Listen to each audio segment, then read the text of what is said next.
흔히 선비들 사이에서는 과거 시험 직전에 내시의 아내와 간통하면 반드시 급제한다는 말이 떠돌고 있었다.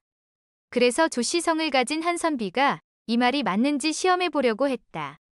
곧 조씨는 과거 시험날이 임박했을 때 내시들의 사정을 잘 아는 한 사람을 중간에 넣어서 장동에 살고 있는 한 내시의 아내와 약속이 되었다.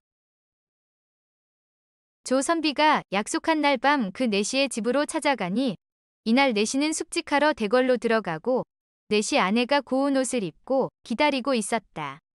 조씨 선비가 들어가니 내시 아내는 반갑게 맞이하여 방 안으로 안내했다.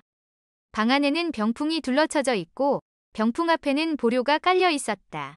부인의 안내에 따라 보료 위에 앉으니 부인은 그 앞에서 공손하게 큰 절을 올리고 누추한 집을 찾아주셔서 감사하다는 인사말을 했다. 그리고 준비했던 술상을 가져왔다. 부인은 조씨 선비에게 몇 잔의 술을 권한 다음 술상을 밀쳐놓고 아름다운 이불을 펴며 잠자리를 준비했다. 조 선비는 젊은 혈기에 춘정이 크게 고조되었고 부인이 스스로 옷을 벗고 몸을 맡기니 조 선비는 부인을 마음대로 희롱했다. 부인은 워낙 내시에게 훈련이 잘 되어 옷을 벗고 그냥 노는 데에는 매우 익숙해 있었다.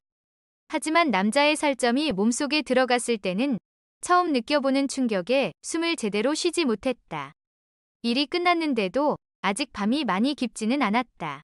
두 사람이 이불 속에 누워서 내시 생활에 관해 이런저런 얘기를 하고 있는데 이때 갑자기 부인의 남편이 대문에 와서 부르는 소리가 들렸다. 조 선비가 당황스러워하자 부인은 도련님은 빨리 옷을 입고 가만히 앉아만 계십시오. 그리고 묻는 말에만 적당히 대답하고 계시면 나머지는 제가 알아서 처리하겠습니다. 라고 말하고는 조금도 두려워하는 기색이 없이 침착하게 옷을 입고 나가서 대문을 열고 남편을 맞아들였다.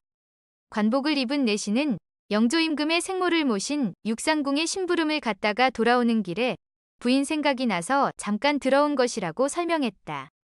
그리고 방 안에 들어와서는 보료 위에 앉아있는 조 선비를 보고 부인에게 누구냐고 물었다. 이때 부인은 예, 여보. 부평 사는 제 친정 고종 사촌 오라버니인데 과거를 보려고 상경에 마땅한 숙소가 없어서 찾아왔습니다. 하고 거리낌 없이 소개하는 것이었다. 이 말을 들은 내시는 조 선비를 보고 반가워하면서 아, 그대가 부평 김생이요? 왜 진작 찾아오지 않았소? 하고는 손을 잡았다. 이에 조 선비도 적당한 말로 인사하니 내시가 다시 이렇게 말했다. 과거 보는 날 종일 시장할 테니까 내가 수라상에서 남은 음식을 좀 갖다 주겠소.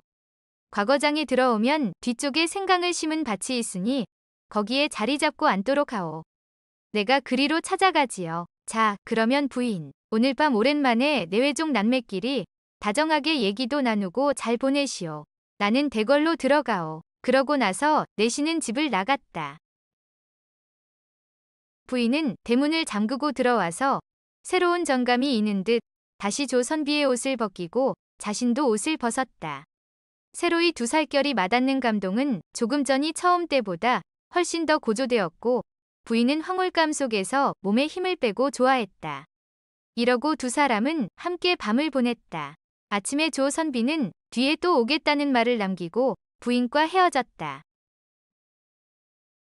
며칠 뒤 과거장에 들어간 조 선비는 내시에게 무슨 꼴이라도 잡힐까 두려워 일부러 만나지 않으려고 그날 밤 내시가 일러준 생강밭에서 멀리 떨어진 담장 부근에 앉아서 얼굴을 숙인 채 답안을 쓰고 있었다. 점심때가 지나자 그 내시가 부하를 데리고 나타났다. 내시는 약속한 장소에 가보고 선비가 없자 사방을 다니면서 부평 김생을 부르며 찾다가 마침내 조 선비가 있는 곳으로 다가왔다. 이때 조 선비 옆에 앉아있던 친구가 내시의 부르는 소리를 듣고 웃으면서 말했다. 아, 이 사람아, 자네를 찾는 것 같은데 왜 숨어? 이 말을 들은 내시가 조 선비를 보고는 응, 여기 있었구려. 내 한참 동안 찾아 헤매고 다녔네. 라고 말하며 가지고 온 음식을 주고 갔다.